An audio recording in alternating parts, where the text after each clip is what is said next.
ಜಗತ್ತಿನ ಅತ್ಯಂತ ಬಲಿಷ್ಠ ಶಸ್ತ್ರವೆಂದರೆ ಅದು ಸುದರ್ಶನ ಚಕ್ರ. ಪ್ರಪಂಚದ ಅದೆಷ್ಟು ಪಾಪಗಳನ್ನು ನಾಶ ಮಾಡಿದ ಅಸ್ತ್ರವಿದು. ಮಹಾಭಾರತದ ಕಾಲದಲ್ಲಿ ಕಾಲವನ್ನು ತಡೆಯೋದಾಗಿರಲಿ ಅಥವಾ ಶಿಶುಪಾಲನ ವಧೆಯಾಗಿರಲಿ, ಈ ಚಕ್ರ ಶ್ರೀಕೃಷ್ಣನಿಗೆ ಸಾಥ್ ನೀಡಿದೆ. ಆದರೆ ಒಂದೊಮ್ಮೆ ಈ ಚಕ್ರ ಏಕಾಏಕಿ ಮಾಯವಾಗ್ಬಿಡುತ್ತೆ.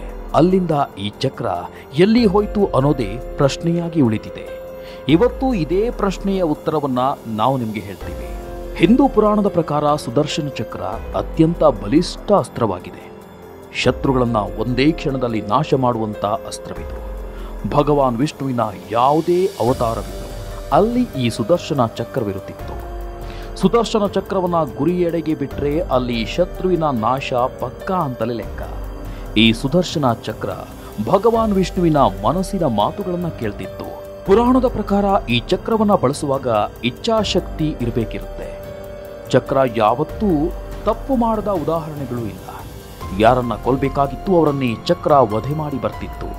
ಇದರಿಂದ ವಿಷ್ಣು ಚಕ್ರವನ್ನ ಅವಶ್ಯಕತೆ ಇದ್ದಾಗ ಮತ್ತು ತುಂಬಾ ಸೂಕ್ಷ್ಮವಾಗಿ ಬಳಸ್ತಿದ್ದ. ಮಹಾಭಾರತದ ಯುದ್ಧದಲ್ಲಿ ಶ್ರೀಕೃಷ್ಣ ಕೊನೆ ಬಾರಿ ಈ ಚಕ್ರವನ್ನ ಬಳಸಿದ್ದ. ಅಲ್ಲಿಂದ ಇಲ್ಲಿ ತನಕ ಸುದರ್ಶನ ಚಕ್ರದ ಬಗ್ಗೆ ಎಲ್ಲಿಯೂ ಉಲ್ಲೇಖವಾಗಿಲ್ಲ. ಹೀಗಾಗಿ ಈ ಚಕ್ರ ಎಲ್ಲಿ ಮಾಯವಾಯಿತು ಅನ್ನೋದೇ ಗೊತ್ತಾಗಿಲ್ಲ. ಈ ವಿಚಾರವನ್ನ ಹೇಳ್ತೀವಿ. ಅದಕ್ಕೂ ಮೊದಲು ಚಕ್ರ ನೋಡೋದಕ್ಕೆ ಹೇಗೆ ಕಾಣ್ತಿತ್ತು ಅನ್ನೋದನ್ನ ಹೇಳ್ತೀವಿ ನೋಡಿ. ಚಕ್ರದ ಆಕೃತಿ ಬಗ್ಗೆ ಪುರಾಣದಲ್ಲಿ ಬೇರೆ ಬೇರೆ ವರ್ಣನೆ ಇದೆ. ಋಗ್ವೇದದಲ್ಲಿ ಸುದರ್ಶನ ಚಕ್ರ ಗೋಲಾಕಾರವಿದೆ ಅಂತ ಹೇಳಲಾಗುತ್ತೆ. ಈ ಚಕ್ರದಲ್ಲಿ 108 ಬ್ಲೇಡ್ಗಳಿವೆ ಎನ್ನಲಾಗಿದೆ. ಒಂದು ಬಾರಿ ಈ ಚಕ್ರ ಬಿಟ್ರೆ ಸುಮಾರು 8 ಮೈಲಿಗಲ್ವರೆಗೆ ಪ್ರಯಾಣಿಸುತ್ತೆ.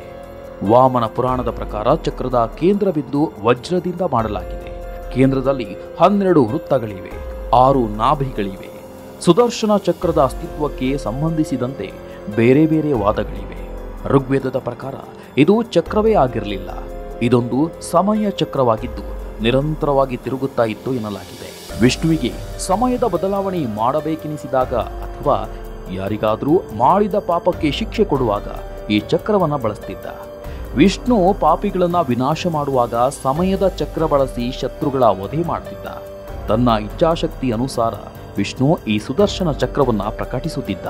ಇದೇ ಚಕ್ರ ಬಳಸಿ ವಿಷ್ಣು ಮಹಾಭಾರತದಲ್ಲಿ ಅನೇಕ ದುಷ್ಟರನ್ನ ವಧೆ ಮಾಡಿದ್ದಾನೆ ಎನ್ನಲಾಗಿದೆ. ಇದನ್ನ ಕಾಲಚಕ್ರವಾಗಿಯೂ ಬಳಸಿರುವ ಬಗ್ಗೆ ಉಲ್ಲೇಖವಿದೆ. ಇದೇ ಕಾರಣಕ್ಕೆ ಸಮಯದ ಚಕ್ರ ಅಂತ ಕರೆಯಲಾಗುತ್ತೆ. ಚಕ್ರದ ಮೂಲಕ ಶ್ರೀಕೃಷ್ಣ ಸಮಯವನ್ನ ತಡೆದು ಕಾಲದ ಮುಂದೆಯೂ ಹೋಗ್ತಿದ್ದ, ಕಾಲದ ಹಿಂದೆಯೂ ಹೋಗ್ತಿದ್ದ ಎನ್ನಲಾಗಿದೆ. ಶ್ರೀಕೃಷ್ಣ ಚಕ್ರವನ್ನ ಮಹಾಭಾರತದಲ್ಲಿ ಜಯದ್ರುತನ ವಧೆಗಾಗಿ ಬಳಸಿದ್ದ ಅಂತಲೂ ಹೇಳಲಾಗುತ್ತೆ. ಅರ್ಜುನನ ಮಗ ಅಭಿಮನ್ಯುವನ್ನ ಚಕ್ರವ್ಯೂಹದಲ್ಲಿ ಸಿಲುಕಿಸಿ ಜಯದ್ರುತ ಅಭಿಮನ್ಯುವಿನ ಹತ್ಯೆ ಮಾಡಿದ್ದ. ಹೀಗಾಗಿ ತನ್ನ ಮಗನ ಸಾವಿಗೆ ಸೇಡು ತೀರಿಸಿಕೊಳ್ಳುವ ಸಲುವಾಗಿ ಪ್ರತಿಜ್ಞೆ ಮಾಡಿದ್ರು. ಸೂರ್ಯ ಮುಳುಗುವ ಮೊದಲೇ ಜಯದ್ರುತನನ್ನ ವಧೆ ಮಾಡುವುದಾಗಿ ಹೇಳಿದ್ದ. ಮರುದಿನ ಚಂದ್ರ ಮೂಡುವ ತನಕವೂ ಜಯದ್ರಥನನ್ನ ರಕ್ಷಣೆ ಮಾಡಿದ್ರು. ಆಗ ಅರ್ಜುನ ನಿರಾಸೆಗೊಂಡಿದ್ದ. ಈ ವೇಳೆ ಶ್ರೀಕೃಷ್ಣ ತನ್ನ ಮಾಯಾಶಕ್ತಿಯಿಂದ ಸೂರ್ಯನನ್ನ ಮರೆಮಾಚಿದ. ಆಗ ಕೌರವರು ಖುಷಿಯಿಂದ ಕುಣಿತಾ ಇದ್ರು. ಆಗ ಅರ್ಜುನ ಜಯದ್ರುತನ ವಧೆ ಮಾಡಿದ್ದ. ಸೂರ್ಯನನ್ನ ಮರೆಮಾಚೋದಕ್ಕೆ ಈ ವೇಳೆ ಕೃಷ್ಣ ಸುದರ್ಶನ ಚಕ್ರ ಬಳಸಿದ್ದ ಅನ್ನೋದು ಪುರಾಣ. ಇದರ ಮಧ್ಯೆ ಅರ್ಜುನ ಯುದ್ಧದಿಂದ ಚಿಂತಿತನಾಗಿದ್ದ. ಯುದ್ಧ ಸಾಕು ಅಂತ ನಿರ್ಧಾರ ಮಾಡಿದ್ದ. ಆಗ ಶ್ರೀಕೃಷ್ಣ ಅರ್ಜುನನ ಕರ್ತವ್ಯದ ಬಗ್ಗೆ ಜ್ಞಾನೋದಯಕ್ಕಾಗಿ ಗೀತೋಪದೇಶ ನೀಡಿದ್ದ. ಅರ್ಜುನನಿಗೆ ಗೀತೆಯ ಬೋಧನೆ ಮಾಡುವಾಗಲೂ ಸುದರ್ಶನ ಚಕ್ರದಿಂದ ಸಮಯವನ್ನ ತಡೆ ಹಿಡಿದಿದ್ದ. ಈ ಚಕ್ರದ ಬಗ್ಗೆ ಹಲವು ಅಭಿಪ್ರಾಯಗಳಿವೆ. ಕೆಲವರು ಭೌತಿಕ ಅಸ್ತ್ರವಾಗಿಯೇ ಇರಲಿಲ್ಲ ಅಂತ ಹೇಳ್ತಾರೆ. ಇದು ಕೇವಲ ಭಗವಂತನ ಇಚ್ಛಾಶಕ್ತಿಯಿಂದ ಉದ್ಭವ ಆಗ್ತಿತ್ತು, ಬಳಿಕ ಗಾಳಿ ಮತ್ತು ಬೆಂಕಿಯ ಮೂಲಕ ಕೆಲಸ ಮಾಡ್ತಿತ್ತು ಅಂತ ಹೇಳ್ತಾರೆ. ಇನ್ನು ಕೆಲವರ ಪ್ರಕಾರ ಇದೊಂದು ಭೌತಿಕ ಅಸ್ತ್ರವಾಗಿದ್ದು ಅದು ವಿಷ್ಣುವಿನ ಅವತಾರಗಳಲ್ಲಿ ಕಾಣಿಸ್ತಿತ್ತು ಅಂತ ಹೇಳ್ತಾರೆ. ಪೌರಾಣಿಕ ಕಥೆಗಳ ಪ್ರಕಾರ ಸುದರ್ಶನ ಚಕ್ರ ಉದ್ಭವದ ಬಗ್ಗೆ ಬೇರೆ ಬೇರೆ ಕಥೆಗಳಿವೆ. ಆದರೆ ಅತ್ಯಂತ ಪ್ರಸಿದ್ಧಿ ಪಡೆದಿರುವ ಕಥೆ ಅಂದ್ರೆ ಅದು ಶಿವ ಈ ಚಕ್ರವನ್ನ ವಿಷ್ಣುವಿಗೆ ನೀಡಿದ್ದು. ಒಂದು ಬಾರಿ ರಾಕ್ಷಸರು ದೇವತೆಗಳ ಬದುಕಿಗೆ ಸಂಕಷ್ಟ ತಂದೊಡ್ಡಿದ್ರು. ದೇವತೆಗಳನ್ನ ಕಂಡ್ರೆ ಸಾಕು ಇನ್ನಿಲ್ಲದಂತೆ ಕಷ್ಟ ಕೊಡ್ತಿದ್ರು. ಆಗ ದೇವತೆಗಳೆಲ್ಲ ವಿಷ್ಣುವಿನ ಪ್ರಾರ್ಥನೆ ಮಾಡಿ ರಾಕ್ಷಸರ ವಧೆಗಾಗಿ ಕೇಳ್ಕೊಂಡ್ರು. ವಿಷ್ಣು ರಾಕ್ಷಸರನ್ನ ವಧೆಗೆ ಅಂತ ಹೋದಾಗ ಅವರ ಬಳಿ ಒಂದು ವಿಶೇಷ ಶಕ್ತಿ ಇರೋದು ಕಂಡು ಬಂದಿತ್ತು. ರಾಕ್ಷಸರನ್ನ ವಧೆ ಮಾಡಿದ್ರು ಅವರು ಮತ್ತೆ ಜೀವಂತವಾಗಿ ಬರ್ತಿದ್ರು. ಆಗ ವಿಷ್ಣು ಶಿವ ಮಾತ್ರ ಇದಕ್ಕೆ ಪರಿಹಾರ ಸೂಚಿಸಬಲ್ಲ ಅಂತ ಶಿವನ ಸಹಾಯ ಕೇಳಿದ್ದ.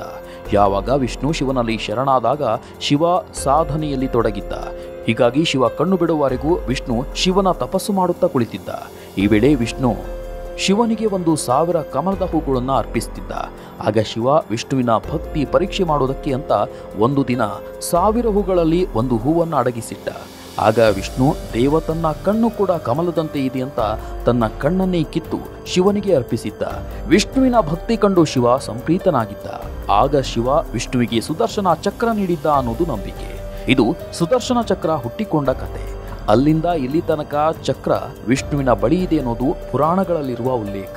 ಇದೇ ರೀತಿ ಹೆಚ್ಚಿನ ಮಾಹಿತಿಗಾಗಿ ನಮ್ಮ ಯುನಿಕ್ ಟೆಕ್ ವರ್ಲ್ಡ್ ಚಾನೆಲ್ನ ಸಬ್ಸ್ಕ್ರೈಬ್ ಮಾಡಿ. Thank you.